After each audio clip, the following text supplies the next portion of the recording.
जय श्री कृष्णा, राधे राधे आप सभी को।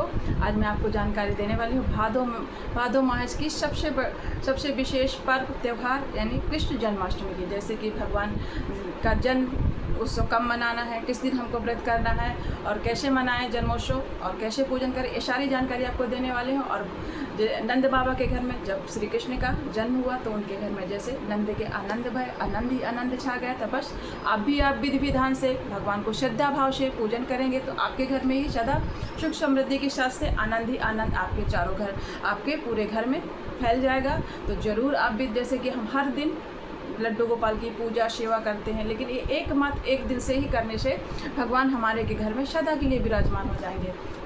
तो बस किस दिन व्रत करना है, आइए इसकी सारी जानकारी मैं आपको इस वीडियो में देने वाली हूँ। और कैसे नंद बाबा के घर में श्री कृष्ण का जन्म होते ही आनंद हो गया।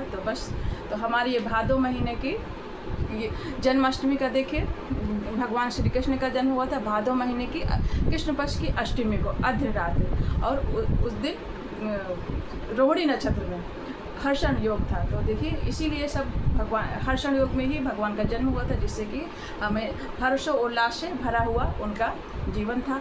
तो बस हमको कैसे पूजन करना है और किस दिन व्रत किया जाएगा। तो देखिए हर साल जन्माष्टमी 2 दिन की रहती है, लेकिन 2026 में एक ही दिन है। ये 4 सितंबर दिन शुक्रवार को मनाई जाएगी। जिनको भी व्रत करना है तो 4 सितंबर दिन शुक्रवार को व्रत करें। और देखिए एक व्रत से, जन्माष्टमी के एक व्रत करने से ही हमको एकादशी की 1000 गुना एकादशी का व्रत का पुण्य मिलता है। तो जरूर व्रत करें सभी लोग, संकल्प लें सुबह, जैसे कि हर व्रत में ब्रह्म मुहूर्त में स्नान आदि करके पहले व्रत का संकल्प लें। और फिर देखिए इसमें भगवान श्री कृष्ण का जन्म उत्सव मनाने के लिए, जैसे कि भगवान विष्णु को अलंकार यानी जैसे साज सज्जा ये बहुत प्रिय है। तो आप अपने अपने घर में, हर कोई देखिए सजाता है, तो जितना हो सके मंदिर को, घर को एकदम सजाइए, सुशोभित करिए। और सजाने के बाद संध्या के, उनका जन्म हुआ था रात्रि में, आधी रात्रि में, तो आप चाहे तो 12 बजे रात्रि को उसी दिन आप 4 सितंबर को 12 बजे रात में, जैसे आपके घर की रीत है वैसे ही जन्म मनाइए। वैसे तो देखिए उनका विधान यही है कि आपके पास अगर लड्डू गोपाल है या विष्णु भगवान की, श्री कृष्ण की, राधे की जो भी प्रतिमा मूर्ति है आपके पास, तो आप उनका विधिवत पंचामृत से स्नान कराएं। दक्षिणावर्ती शंख है आपके पास, तो शंख में दूध, घी, शहद, शक्कर, ये 5 चीज़ें डाल के एक पंचामृत बनाइए। या फिर आप अलग अलग से भगवान का दक्षिणावर्ती शंख में आप पहले डाल के उनका स्नान कराइए, फिर गंगा जल से, फिर बढ़िया सा विधिवत उनको इत्र लेपन करके, और चंदन जो कि उनको अति प्रिय है भगवान को, श्री कृष्ण को चंदन लेपन करिए। और देखिए आपको मोर पंखी, बाँसुरी इस दिन अर्पण उनको भेंट स्वरूप में देना विशेष, देखिए बहुत ही शुभ माना जाता है। तो आप ज़रूर उनको मोर पंखी आप उनको अर्पित करें, नई बाँसुरी लाएं और सजाने का, श्रृंगार का, क्योंकि उनको श्रृंगार बहुत प्रिय है, भगवान विष्णु को श्रृंगार प्रिय है। और देखिए वही हमारे पालनहार है, वही करते वो सारी ही। अगर हम इतना किसी भी आप मूर्ति लाएंगे या नई लेके आएँ या आपके घर में, आप विधि विधान से आप एक बार अगर पूजा करेंगे, पंचामृत से स्नान करा के उनका विधिवत पूजन करेंगे श्रद्धा भाव से, तो जरूर आपके घर में भगवान श्री कृष्ण का वास हो जाएगा। और हमेशा के लिए आनंद ही आनंद, जैसे कि मैंने बताया हुआ है, आनंद ही आनंद हो जाएगा। तो आप ज़रूर सभी लोग व्रत करें। और अपने घर में अगर आपको नई लड्डू गोपाल की मूर्ति लाना है तो देखिए इस दिन सबसे ज़्यादा शुभ है। श्री कृष्ण की कोई भी मूर्ति स्वरूप, विष्णु स्वरूप है, श्री कृष्ण जो भी आपके घर में, अगर आपके पास प्रतिमा नहीं है तो इस दिन लाके आप स्थापित कर सकते हैं। विधिवत उनका पंचामृत से स्नान कराएं, चंदन लेपन करें, इत्र लेपन करें। और पुष्प देखिए, पूजा में जो भी भगवान विष्णु को पीला कलर या सफ़ेद रंग का पुष्प जरूर अर्पित करें, पुष्प मालाएँ। और हर एक चीज़ में आपको जो भी आप भोग प्रसाद करेंगे, जैसे कि भोग प्रसाद, जो कि मैं आगे वीडियो दूंगी आपको कौन कौन सा भोग प्रसाद बनाना है। तो भोग प्रसाद आपको तुलसी दल जरूर करना है, अगर मिल जाए तो यमुना का जल, आप जब स्नान कराएं भगवान को तो यमुना जल तो हर किसी को नहीं मिल सकता, तो गंगा जल से स्नान करा सकते हैं। अगर आप यमुना जी के पास में हैं, आपके पास रखा हुआ, तो ज़रूर श्री कृष्ण के जन्मोत्सव में आप जरूर उनका इस्तेमाल करें और उसमें भगवान को स्नान कराएं।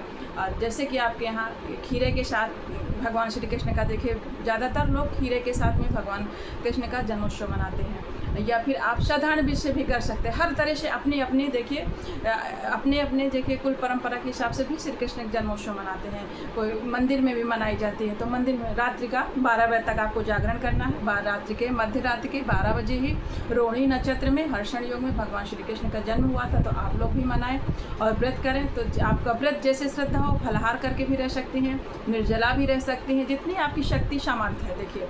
तो आप हर तरीके से व्रत करें, व्रत जरूर करें। और देखिए जैसे कि कहीं कहीं हमारे जो छठ ललही छठ का व्रत करते हैं, तो कहीं कहीं लोग जन्माष्टमी का व्रत नहीं करते हैं। तो फिर आप अपनी परंपरा के हिसाब से देख लीजिएगा कि कैसे आपको व्रत। वैसे तो देखिए बिहार में हर जगह बहुत जगह लोग सब लोग इसका व्रत करते हैं, लेकिन हमारे यूपी में कहीं कहीं जो बहनें ललही छठ का व्रत करते हैं, हलछठ का, जैसे भगवान बलराम, उनके बड़े भाई बलराम हैं, उनके 2 दिन पहले जो छठ होती है उसका व्रत करते हैं पहले, तो जन्माष्टमी का व्रत नहीं करते हैं। तो आप देख लीजिएगा, अगर आपके यहाँ नहीं किया जाता तो आप नहीं करिए, और नहीं तो इसका व्रत करने से बहुत पुण्य है। जैसे हम एकादशी का व्रत करते हैं, बस वैसे ही श्री कृष्ण जन्माष्टमी है। तो बस आप व्रत करें और भगवान श्री कृष्ण का विधिवत पंचामृत से स्नान करें। जैसे हम विधि विधान से पाटाएं, चौकी लगाएं। देखिए कलश जरूर रखें किसी भी पूजन में। जब तक आप कलश नहीं रखेंगे, कलश अखंड दीप जरूर प्रज्वलित करें, तभी भगवान हमारे घर में विराजमान होते हैं। और गौरी गणेश, जैसे कि सर्वप्रथम बिना गौरी गणेश की कोई पूजा नहीं होती, तो सबसे पहले आप पाटा, चाहे आप अपने मंदिर में भगवान को आपको सिंहासन में विराजमान करना है, फिर आप पंचामृत से स्नान कराएं। अगर आप खीरा वाली विधि से करते हैं तो खीरा से भी बहुत शुभ मानते हैं, तो आप खीरा में ही भगवान को अंदर रख के फिर उनका जन्म मनाया जाता है, तो बस उसको मनाएं। भोग प्रसाद पंचामृत जरूर बनाएं, पंजीरी, धनिया की पंजीरी बनाएं या आटे की पंजीरी जैसे बनाएं, तो जैसे आपके यहाँ रीत है तो वही भोग प्रसाद, फल। और भगवान को देखिए इस दिन तुलसी की माला बहुत प्रिय है, तुलसी की माला बना के जरूर अर्पित करें। कुछ चीज़ें हैं जो इस दिन हम अर्पित करते हैं, तो जैसे जिन बहनों की संतान प्राप्ति की इच्छा है, नहीं उनके जीवन, तो इस दिन बांसुरी भगवान को जरूर अर्पित करें, मोर पंखी अर्पित करें और तुलसी की माला पहनाएं और विधि विधान भाव के साथ जरूर पूजा करें, तो आपके घर में भी खुशियाँ आएंगी।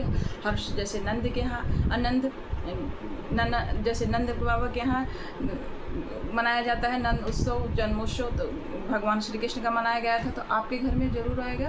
तो देखिए ये जरूर करें। जिनके घर में भी अभी भी पुत्र नहीं, तो श्री कृष्ण का जन्मोत्सव जरूर अपने घर में मनाएं और विधि विधान से मनाएं। और इस दिन भगवान श्री कृष्ण को स्नान करा के विधिवत पंचामृत से, फिर आप नए कपड़े ही आप उनको, श्री कृष्ण को पीला हो या सफ़ेद, पीला सबसे ज़्यादा प्रिय है, तो पीला वस्त्र पहनाएं। फिर आपको झूले में जरूर, जिनकी बहनों की संतान नहीं तो उनको झूला ला के आप जरूर उनको भेंट करें और झूला में ही झुलाएं उनको।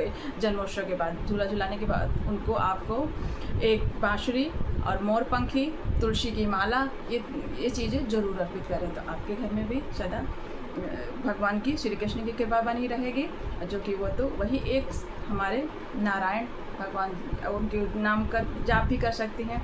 बहुत सारे नाम हैं भगवान के, आप केशवाय, माधवाय नमः, केशवाय, या फिर देखिए उनका मुरलीधर, श्री कृष्ण, किसी भी नाम, इतने सारे नाम हैं, जो भी आपको ज़्यादा सरल लगे उनका नाम का, मंत्रों का जाप करें और हर्षोल्लास से अपने घर में खुशियों के साथ भगवान का पूजन करें, जन्मोत्सव मनाएं। जितना हो सके साज सज्जा करें, स्वयं भी सजें और भगवान को भी श्रृंगार करें, क्योंकि श्रृंगार प्रिय भगवान श्री हरि हैं।